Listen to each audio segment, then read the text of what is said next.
안녕하세요.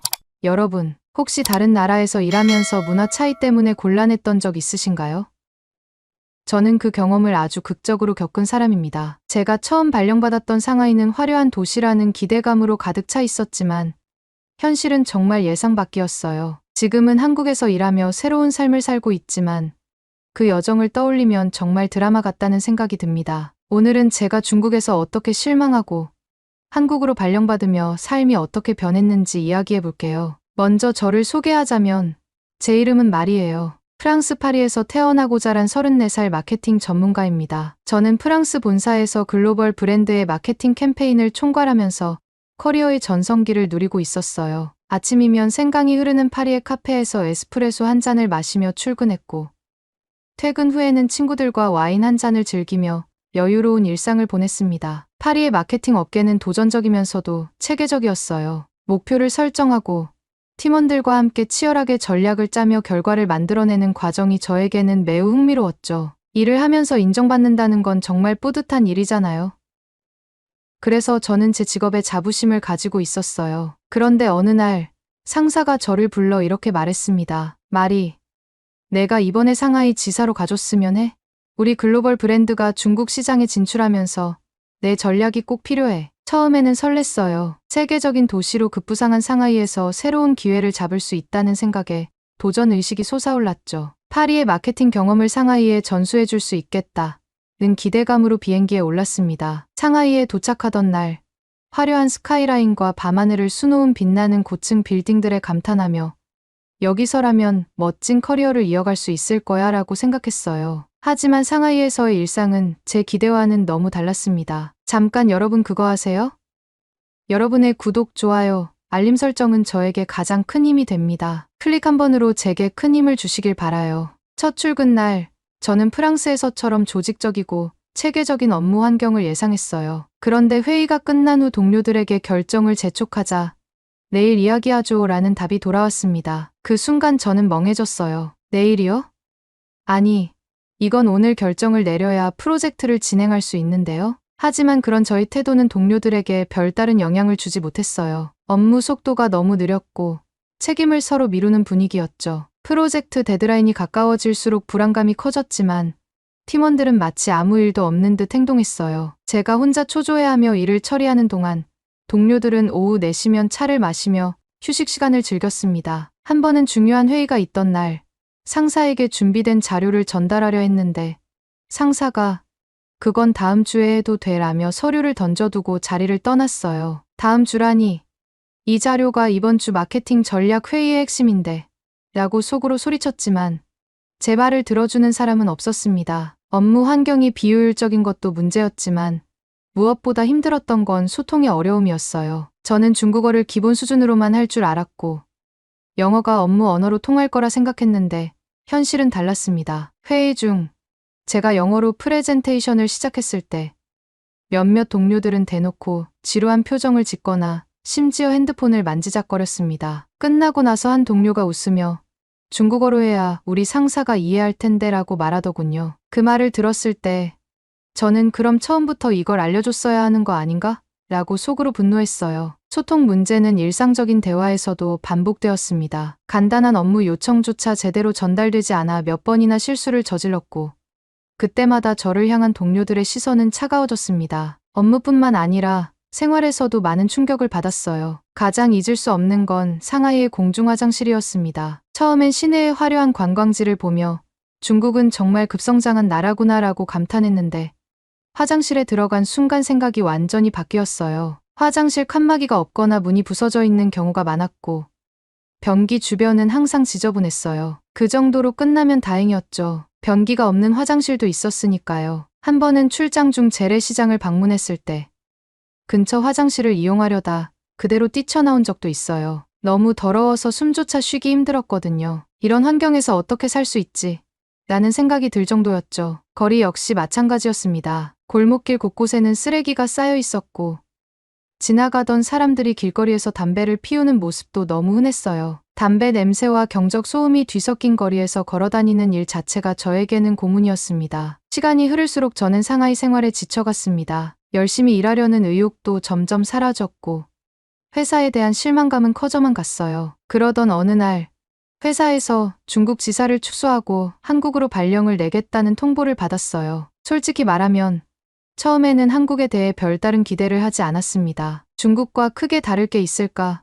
라는 회의적인 마음으로 한국행 비행기에 올랐죠. 하지만 저는 그날 비행기에서 몰랐습니다. 제 삶이 한국에서 완전히 바뀔 거라는 사실을요. 여러분, 한국에 처음 발을 디뎠던 그날의 기억이 아직도 생생해요. 상하이에서의 혼란스러운 경험과는 완전히 다른 분위기를 기대 반, 불안 반으로 마주했던 순간이었죠. 비행기에서 내리자마자 인천공항의 넓고 깨끗한 내부에 감탄하며 첫걸음을 내디뎠던 날이었습니다. 한국은 저에게 미지의 세계였지만 동시에 조금은 기대를 품게 만들었습니다. 첫 출근 날, 저는 한국 지사 건물 앞에서 몇 분 동안 멈춰 서 있었습니다. 파리나 상하이에서 보던 빌딩들과는 조금 다른 세련되면서도 단아한 외관이 눈에 띄었어요. 그런데 가장 놀라웠던 건 사무실 안으로 들어갔을 때였습니다. 마리 씨, 어서 오세요.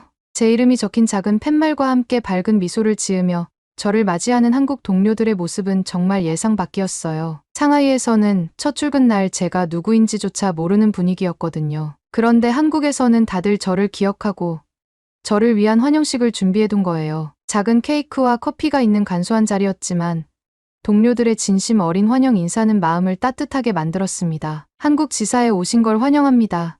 저희가 많이 도와드릴게요. 누군가 이런 말을 했을 때 저는 속으로 진심일까라고 생각했어요. 상하이에서 지낸 시간이 저를 그렇게 만들었거든요. 그러나 첫인상만큼은 정말 좋았습니다. 이제 본격적인 업무가 시작됐습니다. 그런데 첫날부터 저는 한국의 업무 방식에 큰 충격을 받았어요. 처음 맡은 프로젝트는 새로운 마케팅 캠페인을 준비하는 일이었어요. 팀장이 제게 중요한 자료를 전달하며 말했죠. 이거 전자결제 시스템으로 올려주세요. 처리하는데 오래 걸리지 않을 겁니다. 전자결제? 저는 그 말을 듣고 의아했어요. 프랑스나 상하이에서는 중요한 서류를 출력해 서명을 받고 다시 제출하는 과정이 기본이었거든요. 그런데 한국에서는 클릭 몇 번으로 모든 일이 처리됐어요. 이뿐만이 아니었어요. 회의가 끝나자마자 담당자들이 각자 역할을 맡아 일을 바로 시작하는 모습은 정말 놀라웠습니다. 회의가 끝났으니 차 한잔하면서 다시 생각해보자라는 상하이에서의 느긋한 태도와는 완전히 다른 모습이었죠. 특히 프랑스에서는 저녁 6시 이후로 업무를 미루는 경우가 많았는데 한국에서는 지금 할 수 있는 일은 지금 처리한다는 태도가 정말 강했어요. 이런 효율성과 속도감은 저를 혼란스럽게 하면서도 동시에 감탄하게 만들었습니다. 업무 시간이 지나고 점심시간이 되자 동료들이 제게 물었어요. 한식 드셔보셨어요? 같이 가요. 저는 사실 한국 음식에 대해 아는 게 별로 없었어요. 상하이에서 본 한국 음식은 매운 고추장이나 김치 정도가 전부였으니까요. 그런데 동료들이 데려간 곳은 상상 이상이었어요. 테이블 한가득 다양한 반찬들이 나왔고 그 중심에 보글보글 끓는 찌개가 놓였습니다. 처음에는 익숙하지 않은 냄새와 음식들이 낯설었지만 동료들이 하나하나 설명해줬어요. 이건 불고기고요. 저건 된장찌개인데 한국 사람들이 정말 좋아하는 음식이에요. 그리고 한 가지 더 놀라웠던 건 이렇게 다양한 반찬이 모두 무료라는 사실이었어요. 프랑스에서는 작은 추가 요리 하나를 주문하려면 추가 비용이 드는 경우가 대부분이었거든요. 저는 반찬 리필을 부탁하며 이게 진짜 무료라고요? 라고 몇 번이나 확인했을 정도였습니다. 그런데 놀라움은 여기서 끝이 아니었어요. 음식을 먹던 중 동료가 테이블 옆에 있는 버튼을 누르더니 웨이터가 바로 달려오는 거예요. 이게 뭐죠? 라고 묻자 동료가 웃으며 대답했어요. 식당 벨이에요. 누르면 바로 직원이 와요. 그 순간 프랑스에서의 경험이 떠올랐습니다. 파리에서는 웨이터를 부르려면 눈이 마주칠 때까지 기다려야 했고 가끔은 주문을 하려다 포기한 적도 있었거든요. 저는 이 버튼 하나로 웨이터를 부를 수 있다는 사실이 너무 신기했어요. 정말 혁신적이다. 라고 감탄하며 한국 식당 문화를 체험하는 내내 놀라움이 가득했습니다. 하루를 마치고 집으로 돌아가는 길.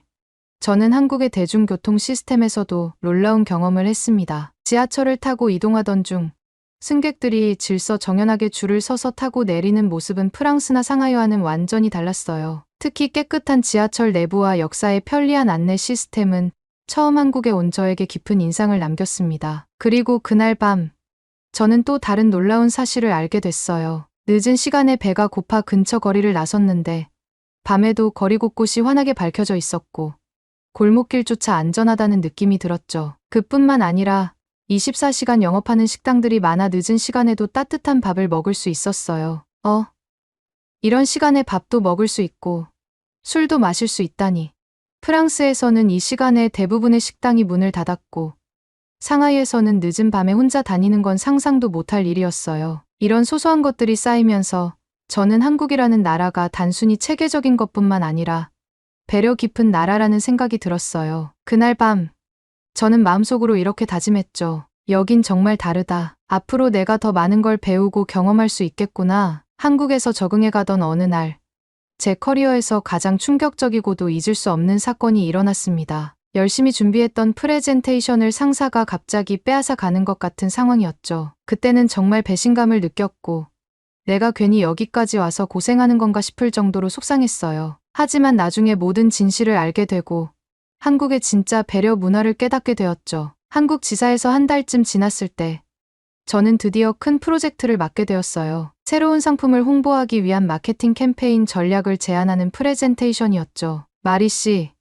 이번 프로젝트는 지사의 중요한 이정표가 될 겁니다. 준비를 철저히 해주세요. 팀장님의 말에 저는 큰 책임감을 느끼며 밤낮으로 자료를 준비했습니다. 상하이와 프랑스에서 쌓아온 경험을 살려 브랜드의 가치를 고급스럽게 전달할 방식을 연구했어요. 디자인, 통계 자료, 시장 분석까지 모두 세세히 신경 쓴 완벽한 프레젠테이션을 만들어냈죠. 프레젠테이션 당일 발표 준비를 위해 조금 일찍 회의실에 도착했습니다. 제 발표 자료는 빔 프로젝터에 띄워져 있었고 동료들도 자료를 훑어보며 감탄했습니다. 마리 씨, 이 자료 정말 멋지네요. 디테일이 살아있어요. 그 말을 들으며 뿌듯한 마음이 들었어요. 한국에서 처음 맡은 큰 프로젝트였기에 제 능력을 제대로 보여줄 수 있는 기회라고 생각했거든요. 드디어 발표가 시작됐습니다. 저는 단정하게 정리한 옷매무새를 확인하고 자신 있게 자료를 설명하기 시작했어요. 그런데 제가 서너 페이지를 넘기던 순간 상사가 손을 들어 저를 멈추게 했습니다. 마리 씨, 잠깐만요. 이 부분은 제가 대신 설명할게요. 순간 머릿속이 하얘졌습니다. 상사가 앞으로 나와 제가 준비한 자료를 가지고 발표를 이어가기 시작한 거예요. 내 발표인데 왜 상사가 대신하지? 내가 이렇게 열심히 준비했는데 나를 신뢰하지 않는 건가? 그 순간 제 얼굴이 뜨거워졌고 마음은 복잡해졌습니다. 프랑스에서도 상하이에서도 이런 경험은 없었어요. 상사가 직원의 공을 빼앗는 듯한 행동은 상상조차 할 수 없었죠. 회의실 구석에서 멍하니 앉아있는 동안 저는 상사의 말을 듣지 못할 정도로 충격을 받았습니다. 프레젠테이션이 끝난 뒤에도 저는 아무 말도 할 수 없었어요. 회의실을 나와서도 그 배신감은 쉽게 가라앉지 않았습니다. 이건 분명 나를 무시하는 거야. 내 발표를 뺏고 내 공로를 가로채려는 거겠지. 팀원들에게 물어보니 다들 제게 상사가 훌륭하게 발표를 끝냈어요. 마리 씨 자료가 정말 뛰어나서 그런가 봐요. 라고 말했지만 그게 더 큰 상처로 다가왔습니다. 그날 저녁 집으로 돌아와 침대에 누웠지만 마음이 가라앉지 않았어요. 내가 한국까지 와서 이렇게 평가절하를 당해야 하는 걸까 하는 생각이 들며 괜히 눈물이 나더라고요. 다음 날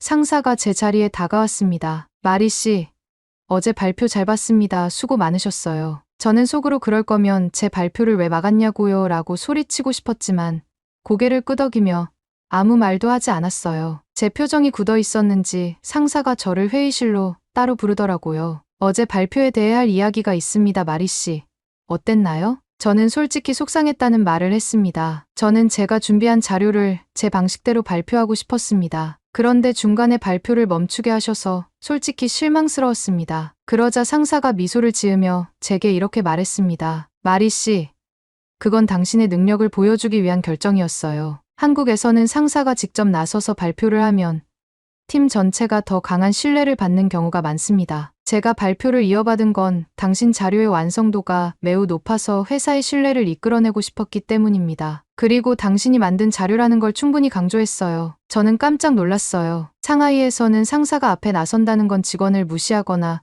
공을 빼앗는 행동으로 여겨졌지만 한국에서는 오히려 팀을 돋보이게 하려는 배려라는 걸 알게 된 거죠.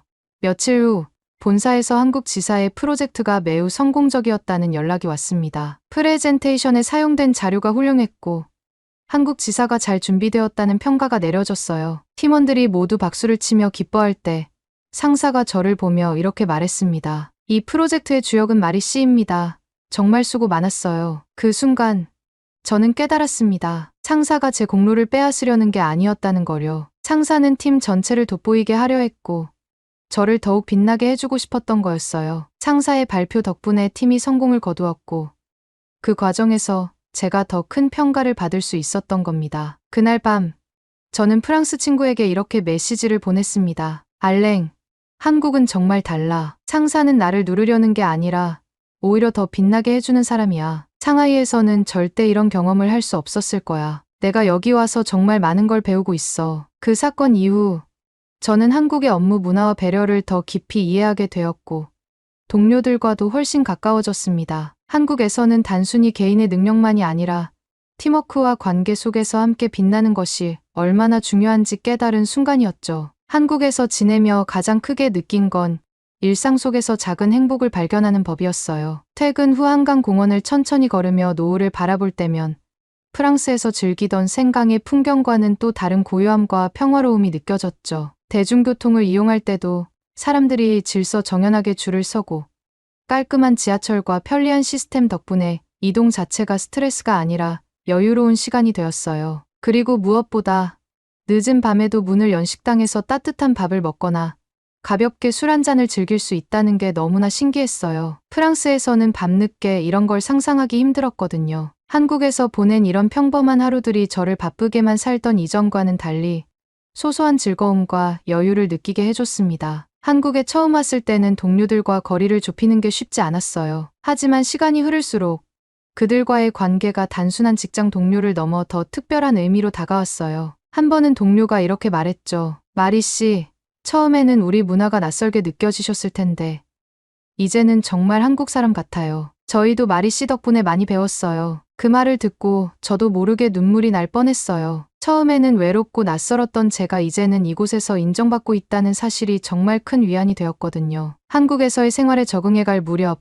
프랑스 본사에서 연락이 왔습니다. 이번 프로젝트에서 좋은 성과를 내셨습니다. 본사로 복귀하셔서 더 큰 역할을 맡아주세요. 처음 소식을 들었을 때는 정말 기쁘고 설렜어요. 하지만 시간이 지나면서 마음이 복잡해지기 시작했죠. 프랑스로 돌아가면 익숙한 환경에서 다시 시작할 수 있겠지. 하지만 지금 이곳에서 내가 쌓아온 것들을 전부 내려놓아야 한다면? 프랑스에서 가족과 친구들을 다시 만날 생각에 한편으로는 설렜지만 한국에서의 생활과 동료들, 그리고 제가 배운 모든 것들을 떠나야 한다는 생각에 망설여졌습니다. 며칠 동안 고민을 거듭한 끝에 한국에서의 시간을 되돌아보며 스스로에게 물었습니다. 내가 이곳에서 무엇을 배웠을까?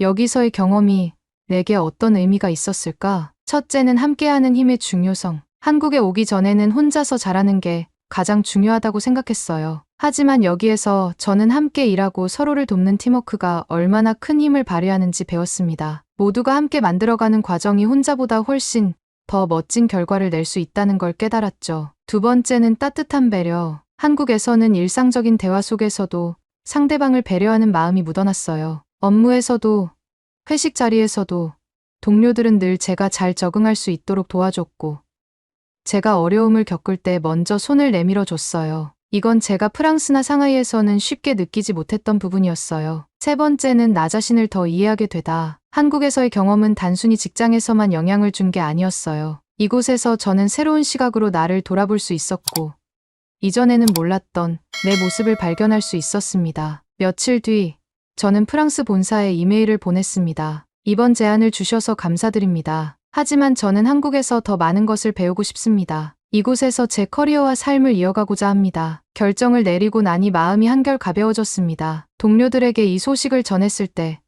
다들 진심으로 축하해줬어요. 상사도 저희 선택을 존중하며 이렇게 말했습니다. 마리 씨, 한국에서 당신이 더 멋진 성장을 이루길 바랍니다. 당신 같은 동료와 함께할 수 있어서 정말 기뻤습니다. 그날 밤 저는 한강 공원에 앉아 노을이 지는 하늘을 바라보며 스스로에게 다짐했어요. 내가 한국에서 배운 모든 것들을 소중히 간직하며 앞으로 더 많은 것을 배워나가야지. 한국은 단순히 제게 새로운 직장이 된 것이 아니라 삶의 방식을 바꾸고 사람들과 함께 살아가는 법을 가르쳐준 고마운 곳이었습니다. 지금도 저는 한국에서 열심히 살아가고 있습니다. 매일 새로운 것을 배우며 때로는 도전도 있지만 그 모든 과정이 즐겁습니다. 제가 한국에서 배운 소중한 가치는 제 삶을 풍요롭게 만들었고 앞으로도 저를 더 나은 사람으로 만들어줄 것이라고 확신해요. 혹시 여러분도 낯선 환경에서 어려움을 겪고 있다면 제가 한국에서 그랬던 것처럼 그곳의 진짜 가치를 발견해보세요. 여러분의 삶도 저처럼 놀라운 변화를 맞이하게 될지 모릅니다. 한국은 내게 제2의 고향입니다. 오늘의 이야기는 여기까지입니다. 오늘의 사연이 마음에 드셨다면 구독, 좋아요 부탁드리겠습니다. 소중한 시간 긴 이야기 끝까지 들어주셔서 진심으로 감사합니다. 앞으로도 더 좋은 사연으로 여러분을 찾아오겠습니다. 시청해주셔서 감사합니다. 해주셔서 감사합니다. 해주셔서 감사합니다.